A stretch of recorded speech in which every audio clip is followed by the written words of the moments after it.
Soggy Science here. It's number 5. Anyway, cool news from the Amazon. New river dolphin. First one discovered in 100 years. Already endangered, of course. But apparently geographically isolated on a tributary of the Amazon River. So, new species. Big mammal. Surprise. But let's hope we can preserve them. Big, huge winter waves coming to Hawaii right now, biggest in a decade. And we're seeing them here in Northern California as well. Mavericks had the Mavericks Invitational today, and that usually only has 48-hour notice. So big swells, surfers out there, enjoy. Taiji dolphin kill, double. They took in 250, captured 25 to sell off to aquariums and dolphinariums, and killed the rest. So loaded with mercury that they're really toxic waste. So I think it's time we stop that hunt. If you haven't seen The Cove, I highly recommend it. Check it out. It kind of gives the very, very, very blatant example of what goes on there. Well, if you remember last week, I talked about bacteria and viruses being very abundant in the ocean. Turns out viruses are the biggest biomass in deep sediments that are kind of cut off. And they actually have like predatory behavior and stuff. So again, if you want to be a marine biologist, look at the small stuff. There's tons of work there to be done. News from Scotland. They had glaciers 400 years ago. Kind of crazy. Just shows how the world has been changing.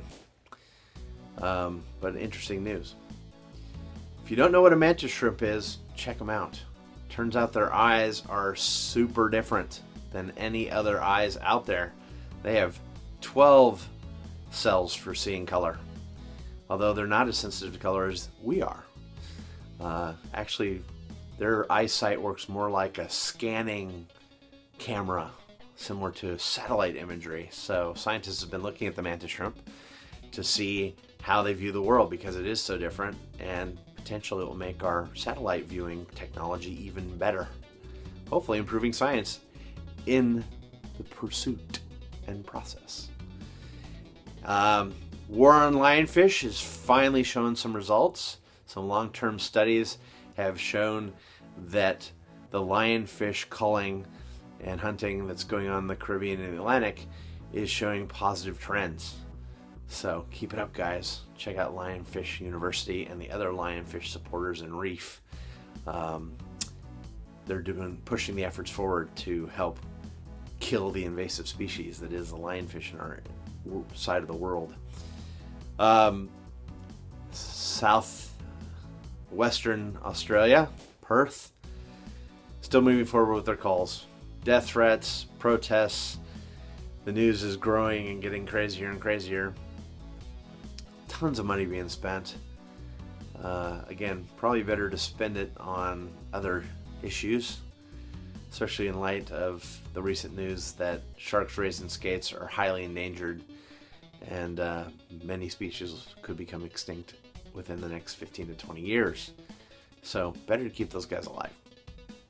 And the risk is really low.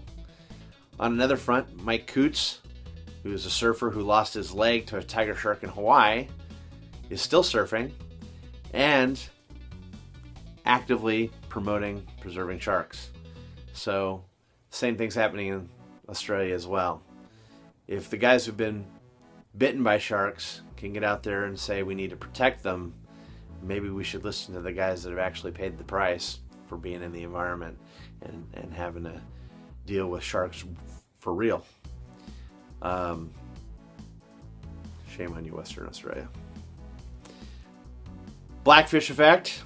Another happy news this week. Well, backlash to SeaWorld is coming forward on artists canceling more and more. Their PR machines have been alive and well and throwing an alternative spin out there. So it's getting a little confusing. The Academy snubbed Blackfish for an Academy nomination. What are you going to do? But clearly it's having its impact. So if you haven't seen it, check it out. Judge for yourself. And real cool news out of California. Danelli out of UC San Diego has been doing research on waves and how we can predict earthquakes. It turns out that the waves hitting the shore create really subtle reverberations seismically. They had considered it noise in the past, but now turns out it's helping us model, especially the Los Angeles basin, and how earthquakes and the big one might affect the basin. And there's pretty high likelihood that we're going to have a big earthquake in Southern California sometime in the next 20 years on the southern San Andreas. So cool that there's new advances and potentially predictions available. Science is amazing, isn't it? So thanks for your suggestions. Keep commenting, subscribe, and check out the social media feeds. Pinterest, Scoop It under Soggy Science, and Grant W. Graves on Twitter, Facebook, and Google+. Get out there, get in the water, get soggy.